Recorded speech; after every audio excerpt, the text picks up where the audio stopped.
Hello दोस्तों, स्वागत है आपका हमारे चैनल इविल टेल्स में। और आज आप देखने वाले हो 2019 में आई American psychological horror film escape room को, जिसे डायरेक्ट किया है एडम रॉबिटल ने। So without wasting any time, let's begin.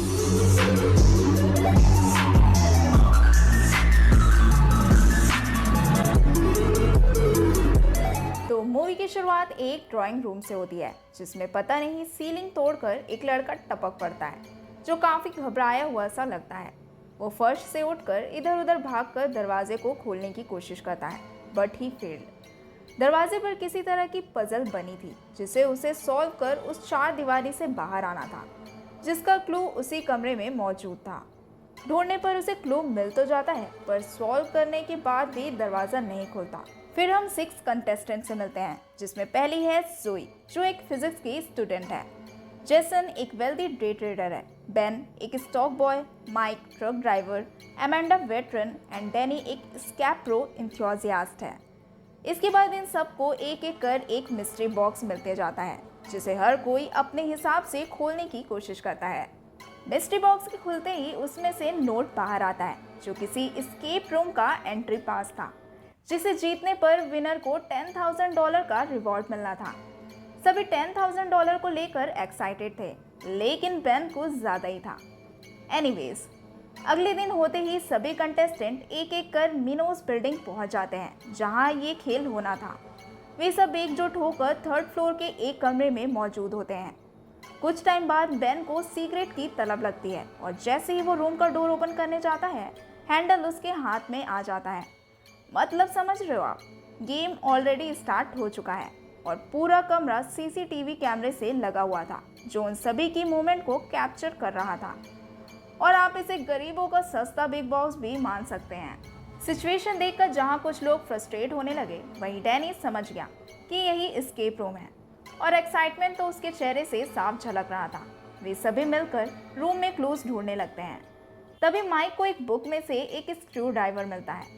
उस बुक का नाम था फ़ारेनहाइट 451, जिसे डीकोड कर जोई डोर नोब को घुमाती है, जिससे रूम में लाइट्स ऑफ हो जाती है और सीलिंग एक हीटर में चेंज हो जाता है।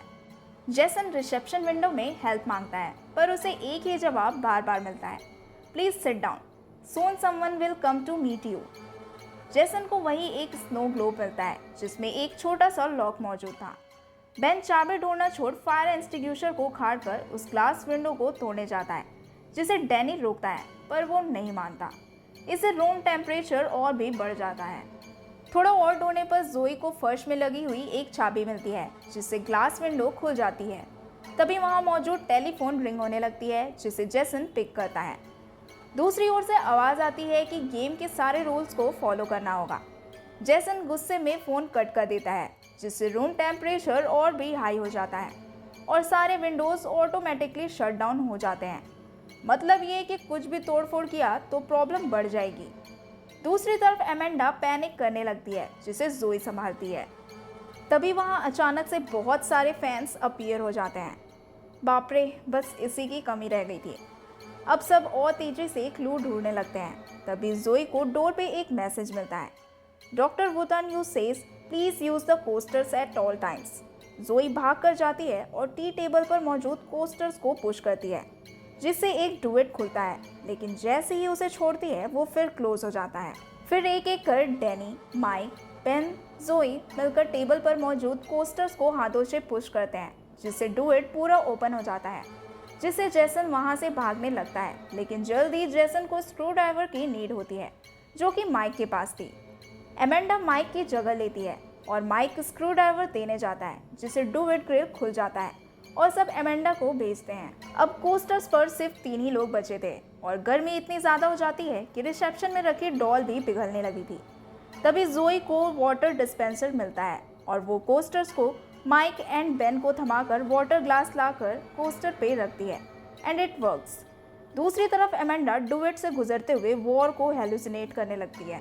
फिर जोई एक एक कर सभी कोस्टर्स में ग्लास रख देती है और फिर जोई उस डुएट में चली जाती है, और अब डैनी और बेन ग्लास भरकर कोस्टर्स में रखने लगते हैं। डुएट में एमेंडा की हालत गर्मी की वजह से बहुत खराब हो जाती है, जिससे जोई हिम्मत देती है आगे बढ़ते रहने की। जब लास्ट ग्लास भरने की बारी आती है तो पता चलता है कि डिस्पेंसर से पानी खल्लास, क्योंकि घबराहट में एमेंडा ने पहले ही काफ़ी पानी पी लिया था। अब क्या, अब सीलिंग से फायर निकलने लगा था, मतलब भीषण गर्मी। फिर बेन अपना अल्कोहल निकालता है और ग्लास को कंप्लीट करता है। फिर वो दोनों भी उस रूम से एस्केप कर जाते हैं।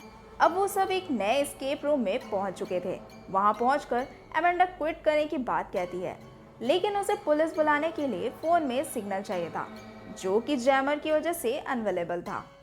अब ना चाहते हुए भी गेम कंप्लीट करना ही था। वहीं बेन को एक लॉक मिलता है और पास ही में ढूंढने पर उसे की भी मिल जाती है, लेकिन उसमें अब भी 7 लेटर का लॉक था, जिसे सब मिलकर ढूंढने लगते हैं। कुछ क्लू मिलने पर वो खोलने लग जाते हैं। तभी बेन को वॉल पर रेनडियर के हेड के नीचे 9 लेटर्स मिलते हैं और सोचते सोचते वो फ्लैशबैक में चला जाता है, जहां उसका एक कार एक्सीडेंट हो जाता है। तभी उसे रुडोल्फ नाम याद आता है और उससे लॉक खुल जाता है। जैसे ही वे सब बाहर निकलते हैं, वहां उनका सामना विंटर सीजन से होता है, जहां भयंकर कड़ाके की ठंड थी। जहां वे सब खड़े थे वो एक लेक था जो ठंड से जम चुका था। डैनी वहां स्कीइंग करने लगता है, पर जल्द ही एक इनविजिबल वॉल से टकरा जाता है। जैसे ही वो वॉल को टच करता है, अचानक से उसमें से विंडो ओपन होता है और ठंडी बर्फीली हवाएं चलने लगती है। क्योंकि अब एस्केप रूम का डोर ऑटोमेटिक बंद हो चुका था, तो अब वे वापस कमरे में भी नहीं लौट सकते थे। फिर सब मिलकर क्लूज ढूंढने लगते हैं। तभी अमेंडा को एक रेड जैकेट मिलता है, तो वे लोग डिसाइड करते हैं कि बारी बारी जैकेट को पहनेंगे। अब माइक को भी पेड़ पर से एक फिशिंग रॉड मिल जाता है। इसके बाद सब मिलकर माइक की खिंचाई करने लगते हैं। तभी जोई को जैकेट में से एक कंपास मिलता है, जिसे लेकर वो क्लू ढूंढने लगती है। जल्दी उसे एक फ्रीज बियर के मुंह से मैग्नेट मिलता है, जिसे वो सब फिशिंग रॉड से बांधकर फिशिंग होल में डालते हैं। और जल्द ही उसमें से एक आयरन स्क्वायर बॉक्स मिलता है, जिसमें एक की बर्फ में जमी पड़ी थी। वे सब मिलकर उस चाबी को बाहर करने के लिए बेन से उसका लाइटर मांगते हैं, जिसे वो फेंक कर देता है। जैसे ही डैनी लाइटर लेने जाता है, बर्फ टूट जाता है और वो लेक होल में चला जाता है। वे सब मिलकर उसे बाहर निकालने की कोशिश करते हैं, लेकिन पानी का बहाव इतना तेज होने की वजह से वो बह जाता है और मारा जाता है। अब सब मिलकर बेन पे ही शक करने लगते हैं कि सब किया कराया बेन का ही है। फिर जैसन सबको एक कर उस चाबी को बाहर करने के लिए बॉडी हीट को यूज करने का आइडिया देता है। सब मिलकर उस चाबी को बाहर निकाल लेते हैं, लेकिन अब तक जैसन हाइपोथर्मिया का शिकार हो चुका था, जो पागलों की तरह उस चाबी को ढूंढने लगता है। जैसे ही उसे डोर मिलती है, वो उसे ओपन करता है। तब दूसरी ओर से उसे एक डोर ओपन होती दिखती है। वे सब भागकर उसकी ओर जाते हैं। तभी लेक में धमाके होने स्टार्ट हो जाते हैं, बट सब बच बचा कर वहाँ पहुँच जाते हैं। वहाँ पहुँचने पर पता चलता है कि वो तो एक बार है जहाँ पुल गेम भी मौजूद है। बट मज़े की बात इस कमरे की ये थी कि ये कमरा पूरी तरह से उल्टा था। मतलब ये कि वे सब वॉल पे मून वॉक कर रहे थे। तभी सबको ऐसा महसूस होता है जैसे कि वे सब एक लिफ्ट में हैं। तभी टेलीफोन रिंग बजती है, जिसे माइक पिक करता है। उसमें से एक ऐसा सुपरसोनिक साउंड सुनाई देता है कि उसके कानों के पर्दे फट जाएं और अचानक से वहाँ बेहुदा म्यूजिक स्टार्ट हो जाता है। माइक आगे बढ़ ही रहा होता है, तभी अचानक से उसके नीचे का फ्लोर गिर पड़ता है, लेकिन बेन माइक को बचा लेता है। वे समझ जाते हैं कि फ्लोर पे खड़े रहना जानलेवा हो सकता है, इसलिए सब अपना अपना कोना पकड़ लेते हैं। जोई की नज़र क्लू ढूंढते हुए एक पजल को पाती है, जिसे सॉल्व करने पर जैसन के नीचे की फ्लोर गिर जाती है। सॉल्व किए हुए पजल को डिकोड करने पर 4 डिजिट का एक कोड मिलता है, जिसे अमेंडा द्वारा पुट करने पर सीलिंग का एक और बड़ा हिस्सा टूटकर नीचे गिर जाता है। अब सब चिंपैंजी बनकर जहां पाए वहां लटकने लगते हैं। फिर जोई का दिमाग चलता है और वो अमेंडा को कोड उल्टा डालने बोलती है। इस बार लॉकर खुल जाता है, जिसमें से उन्हें वो पुल में मिसिंग बॉल मिलती है। अब अमेंडा अपना करतब दिखाते हुए उस बॉल को पुल टेबल में फिक्स करने जाती है, पर तभी बॉल फ्लोर पे गिर जाता है और अमेंडा भी उसे लेने कूद पड़ती है। बॉल हाथ में आते ही वो लास्ट फ्लोर में गिर जाता है, पर अमेंडा बॉल जैसन को पास कर खुद टेलीफोन रिसीवर में झूल जाती है। ये सीन सच में इतना इंटेंस है कि आपकी सांसें थम जाएगी, बट जल्दी उसका हाथ छूट जाता है और वो भी मारी जाती है, जिसका डीप इम्पैक्ट जोई पे पड़ता है।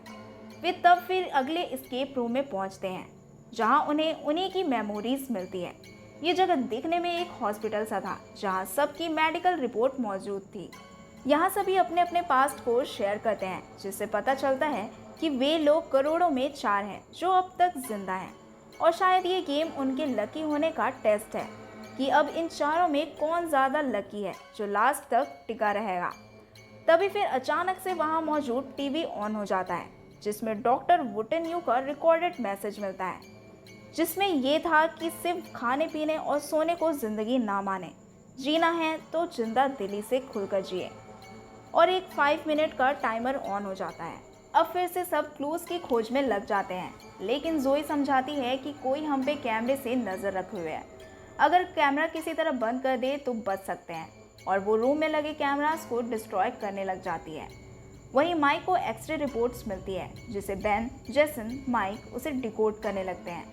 तभी माइक बताता है इनका मतलब साइन लैंग्वेज में EKG लिखा है। इसका मतलब अब उन्हें EKG मशीन ढूंढना था।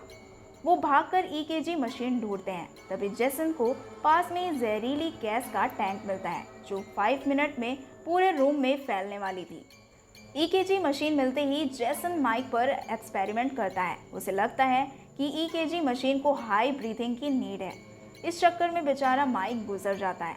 वहीं दूसरी तरफ टाइम भी कम बचा हुआ होता है, तो जेसन खुद पर ही एक्सपेरिमेंट करता है और एक्सरे बोर्ड के पीछे से एक डक्ट खुल जाता है। उसी वक्त जहरीली गैस भी रिलीज हो जाती है और ना चाहते हुए भी बेन को जोई को वहीं छोड़ना पड़ता है। अब बचे सिर्फ 2 कैंडिडेट्स, जेसन एंड बेन।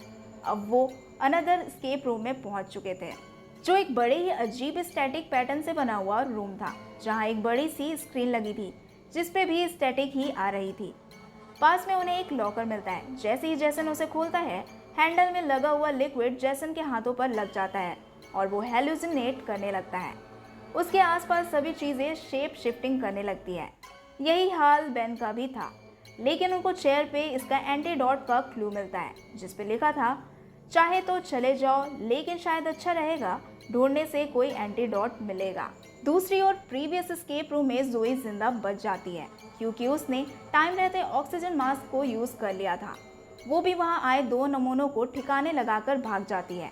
इधर हमें जो लग रहा था कि बेन मर चुका है, असल में वो भी बॉनफायर में छिप जाता है, जिससे वो भी बच जाता है और एक बड़े से हॉल में पहुंचता है, जहां उसे गेम मास्टर मिलता है।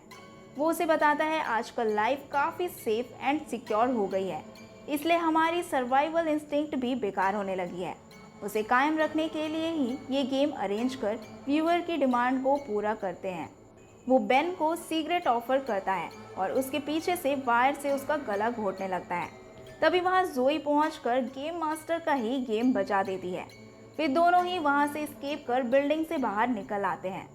पुलिस जब जोई का बयान लेते हैं और जब वहाँ जांच के लिए जाते हैं तो वहाँ कुछ भी नहीं मिलता। पुलिस को जोई की बातों पर यकीन नहीं होता है और फाइल बंद हो जाता है। 6 मंथ्स बाद जोई और बेन दोबारा मिलते हैं, जहां बेन अब सेल्स एग्जीक्यूटिव बन चुका है। वहीं जोई अब भी उस हादसे की तहकीकात में लगी रहती है। जोई बताती है जो लोग उस गेम में मारे गए, माइक, जेसन, अमेंडा, डैनी, उन सब की बॉडी में हैवी डोज में ड्रग्स पाए गए थे, जो कि इस रिपोर्ट में ऐसा शो किया गया है, जो कि सरासर झूठ है और इस सच को दुनिया के सामने लाने में मुझे तुम्हारी मदद चाहिए। बेन भी मान जाता है। लास्ट सीन में हमें प्लेन को क्रैश होते हुए दिखाया जाता है, जिसमें भी वुटेन यू का गेम चल रहा होता है। असल में वो एक प्रॉप था जो नेक्स्ट गेम में जोई और बेन के साथ खेला जाने वाला था, जिसमें बचने के चांस ओनली 4% ही हैं। इसके बाद हमें एक मिस्टीरियस मैन की आवाज़ सुनाई पड़ती है, now play the next game, और मूवी यहीं रैप अप हो जाती है। सो दोस्तों, ये थी कहानी एस्केप रूम की। अगर आपको ये वीडियो अच्छी लगी हो तो प्लीज़ वीडियो को लाइक करना and thank you so much for watching this video.